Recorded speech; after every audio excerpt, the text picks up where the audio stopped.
அணி திலீப் பொருள்காரரை ஓட்டிட்டு போன சுக்கோய் விமானம் சுட்டு வீழ்த்தப்பட வேற வழி இல்லாம அவர் எஜெக்ட் ஆகி, ஏன்னா அவர் தரை இறங்கினது பாகிஸ்தான் மண்ணில். கடைசியா பாகிஸ்தான் ராணுவம் அவரை அரெஸ்ட் பண்ணி வச்சு சிறைச்செல்லோட சிமெண்ட் சுவரை கொஞ்சம் கொஞ்சமா சுரண்ட ஆரம்பிச்சாங்க. வெளியே வந்தாங்க. அங்கிருந்து இருட்டிலேயே மெதுவா 10 அடி தூரம் நகர்ந்து போய் சிறையோட வெளிச்சுவரை அடைஞ்சாங்க. கஷ்டப்பட்டு சிறையை விட்டு தப்பிச்சாச்சு. ஆனா எதிரி நாட்டை விட்டு தப்பிக்கணுமே. வணக்கம். இன்னைக்கு நாம பார்க்க போற விஷயம் ஏதோ ஹாலிவுட் த்ரில்லர் படத்தோட கதை மாதிரி தோணும். ஆனா இது 100க்கு 100 உண்மை. 1971 நடந்த அந்த ராவல்பிண்டி சிறை தப்பிப்பு சம்பவம்.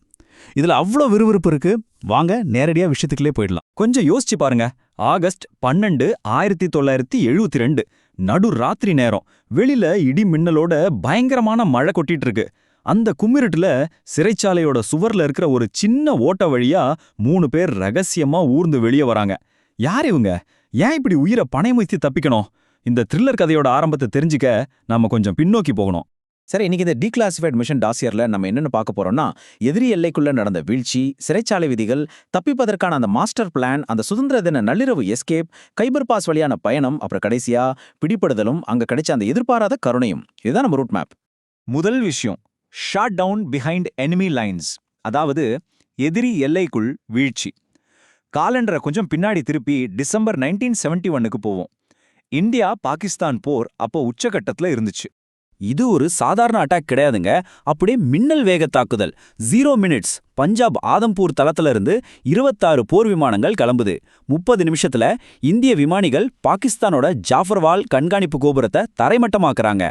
ஆனா 45வது நிமிஷத்துல பாகிஸ்தான் தரப்புல இருந்து பயங்கரமான பதிலடி ஆரம்பமாகுது. சரியா 1 மணி நேரம் ஆகும்போது அந்த அதிர்ச்சி சம்பவம் நடக்குது. 29 வயசான இந்திய விமான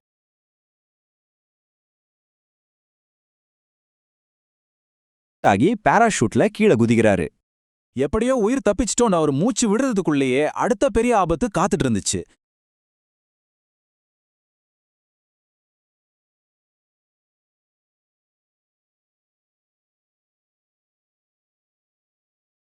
ராவல்பிண்டியில இருக்கிற போர் கைதிகள் முகாமுக்கு கொண்டு போனாங்க. இப்ப நம்ம இரண்டாவது பகுதிக்கு வருவோம். Protocols and prison walls. ஒரு போர் கைதி முகாம்னா உள்ள என்ன நடக்கும், அந்த சிறைச்சுவர்களுக்குள்ள என்னென்ன விதிகள் பின்பற்றப்படும்னு உங்களுக்கு தோணலாம். இத புரிஞ்சுக்க 1949ல கொண்டு வரப்பட்ட ஜெனீவா ஒப்பந்தம் பத்தி நாம தெரிஞ்சுக்கணும். சிம்பிளா சொல்லணும்னா, ஒரு போர் கைதி பிடிப்பட்டால் அவங்கள மனிதாபிமானத்தோட நடத்தணும், அடிப்படையான சாப்பாடு, மருத்துவ வசதி கொடுக்கணும், முக்கியமா எந்த சித்திரவதையும் பண்ணக்கூடாது அப்படிங்கிறத இந்த சர்வதேச சட்டம் உறுதி செய்யுது.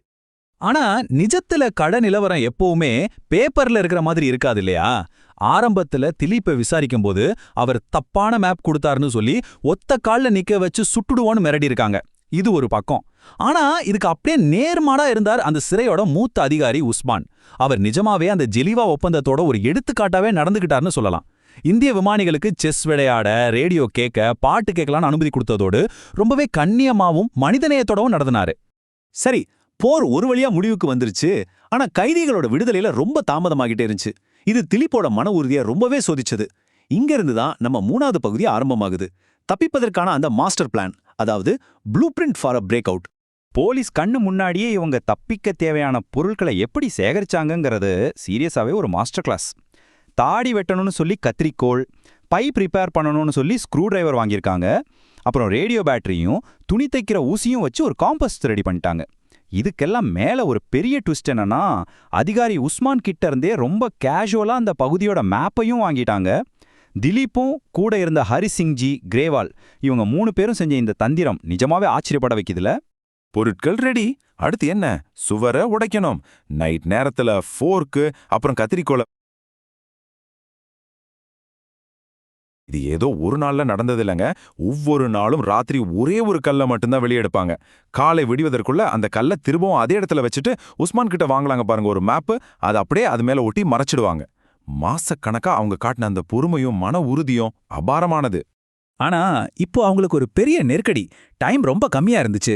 அதிகாரி உஸ்மானுக்கு திடீர்னு டிரான்ஸ்ஃபர் ஆக போகுதுன்னு நியூஸ் வருது. அவர் போயிட்டா வரப்போற அதிகாரி எப்படி இருப்பார்னு தெரியாது. நிலைமை ரொம்ப மோசமாகலாம். அதே சமயம் ஆகஸ்ட் 14 பாகிஸ்தானோட சுதந்திர தினம். இந்த 2 காரணங்களும் ஒரு டிக்கிங் கிளாக் மாதிரி அவங்கள பிரஷர் பண்ண பிளானை உடனே எக்ஸிக்யூட் பண்ணியே ஆகணும்னு முடிவுக்கு வராங்க. இப்போ 4வது பகுதி, அந்த சுதந்திர தின எஸ்கேப் பிளான் பக்கா. இனி அதை செயல்படுத்த வேண்டிய நேரம் வந்தாச்சு. தப்பிக்கிறதுக்கு அவங்க கரெக்டா ஆகஸ்ட் 12ஆம் தேதியை செலக்ட் பண்ணாங்க. அது ஏன் பாத்தீங்கன்னா, சுதந்திர தின விழா ஏற்பாடுகளுக்காக சிறையில பாதி காவலர்கள் இல்ல, அந்த ஏரியா முழுக்க டோட்டல் பவர் கட். இதுக்கு மேல இயற்கையும் அவங்களுக்கு கை கொடுத்துச்சு. வெளியில பயங்கரமான இடி மழை. அதனால இவங்க சுவரை உடைக்கிற சத்தம் வெளியில யாருக்கும் கேட்கவே இல்ல. இது ஒரு பெர்ஃபெக்டான எஸ்கேப் விண்டோவா அமைஞ்சது. நடுராத்திரி அவங்க ரெடி பண்ண அந்த சின்ன ஓட்ட வழியா ஒருவர் பின் ஒருவரா ஊர்ந்து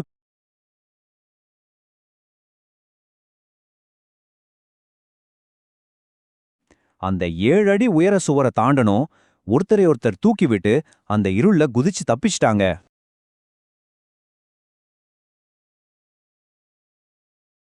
அது எவ்வளோ பெரிய விஷயம். இப்ப பகுதி 5, நேவிகேட்டிங் த கைபர் பாஸ். அந்த ஆபத்தான பயணம் எப்படி இருந்துச்சுன்னு பாப்போம். அவங்களோட மாஸ்டர் பிளான் என்னன்னா, ஆப்கானிஸ்தான் வழியா இந்தியா போறதுதான்.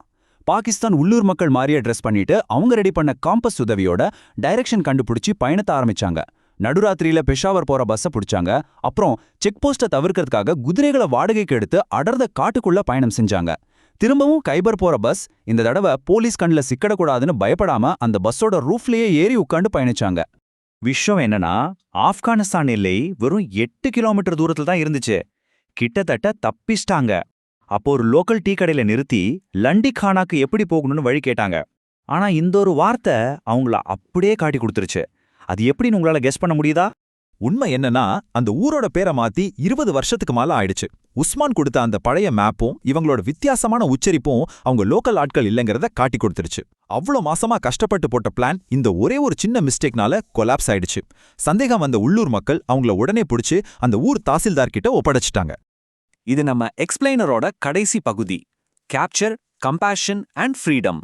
அதாவது பிடிபடுதல், கருணை, அப்புறம் சுதந்திரம். இங்க நடந்த சம்பவங்கள் உண்மையிலேயே ஒரு சினிமாவுல கூட நம்ம பார்த்திருக்க முடியாத அளவுக்கு ஒரு எமோஷனலான ட்விஸ்ட். லோக்கல் போலீஸ் கிட்ட மாட்டினா கண்டிப்பா அடிச்ச கொன்னுடுவாங்கன்னு திலீப்புக்கு நல்லாவே தெரியும். அதனால அவர் ஒரு பெரிய கேம்பிள், அதாவது ஒரு ரிஸ்க் எடுத்தார். நாங்க ரொம்ப ரகசியமான மிலிட்டரி மிஷன்ல இருக்கோம். எங்களை ராவல்பிண்டி சிறை அதிகாரி உஸ்மான் கிட்ட மட்டும்தான் ஒப்படைக்கணும்னு தாசில்தார் கிட்ட தைரியமா அடிச்சு சொன்னாரு. தாசில்தாரும் உடனே உஸ்மானுக்கு கால் பண்ணார். நிலைமைய சொன்னதும் தன் சிறையிலிருந்து தப்பிச்ச கைதிகள் தான் இவங்கன்னு உஸ்மானுக்கு உடனே புரிஞ்சிடுச்சு. ஆனா ஒரு ராணுவ அதிகாரியா கோவப்படுறதுக்கு பதிலா உஸ்மான் என்ன செஞ்சாரு தெரியுமா? ஆமா, அவங்க என்னோட ஆட்கள் தான், அவங்கள போலீஸ்ல கொடுத்துடாதீங்க, நான் பாதுகாப்பா கூட்டிட்டு வந்துக்கிறேன்னு பொய் சொல்லி அவங்க உயிரை காப்பாத்தினார். இத பத்தி பின்னாடி திலீப் பருல்கர் ரொம்பவே நிகழ்ச்சியா சொன்னார். எங்க மேல கோவப்படாம, தான் உயிரை பத்தி கூட கவலைப்படாம அவர் எங்களை காப்பாத்தினார்னு சொன்னாரு. 1972ல சிம்லா ஒப்பந்தத்துக்கு அப்புறம் அவங்க விடுதலையானாங்க. திலீப்புக்கு விசிஷ்ட் சேவா மெடலும் கிடைச்சது. ஆனா ஒரு எதிரி நாட்டு அதிகாரி காட்டின அந்த கருணை 2 ராணுவ வீரர்களுக்கு இடையிலான பந்தத்தை முற்றிலும் மாத்தி எழுதிடுச்சு. கராரான ராணுவ விதிகள் ஒரு பக்கம் இருந்தாலும் தனிமனித கருணை எப்படி வேலை செய்துங்கிறதுக்கு இந்த சம்பவம் ஒரு மிகப்பெரிய உதாரணம். இத பத்தி கொஞ்சம் யோசிச்சு பாருங்க. போரின் எல்லைகள் ரொம்ப கடுமையா வரையறுக்கப்படும் போது இந்த மாதிரி மனிதநேயம் மட்டும் எப்படி அங்க உயிர் வாழ முடியுது? எதிரி நாடுகளா இருந்தாலும் அந்த யூனிஃபார்முக்கு பின்னாடி இருக்கிற மனிதாபிமானம் எப்பவுமே ஜெயித்தது இல்லையா? கண்டிப்பா இது ஒரு மறக்க முடியாத கதை. சரி, இந்த ஆழமான சிந்தனையோட இன்னைக்கு நம்ம விடைபெறுவோம். மீண்டும் ஒரு சுவாரஸ்யமான விளக்கத்துல உங்களை சந்திக்கிறேன்.